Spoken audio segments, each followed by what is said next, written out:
everyone and welcome back to my channel Tech Guy. And in today's video I'm gonna start a new series named Python.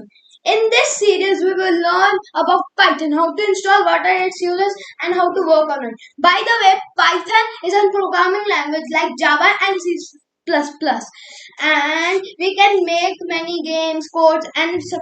or websites with it.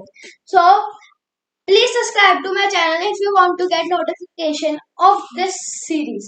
And happy Holi. And then let's go on the screen to see what are Python's benefits and why should we use Python instead of Java, C++ or etc. So let's go.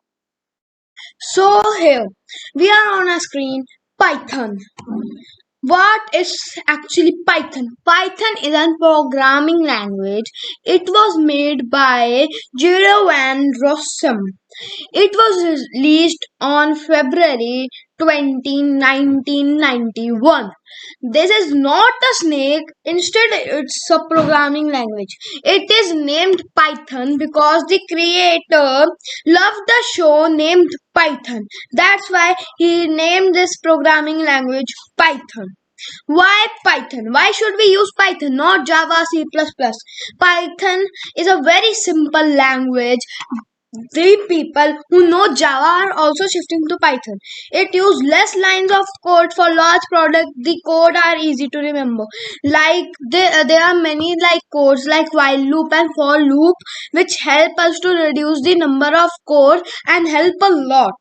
So we should use Python instead of Java and C++ because their users are also shifting on Python, and according Python can be the next language that will be mostly used. Many projects are also used by the Python. And please subscribe to my channel for new videos of this series. And the next video we will talk about how to download Python from net and what are the requirements for downloading it. So we will meet next time. Bye.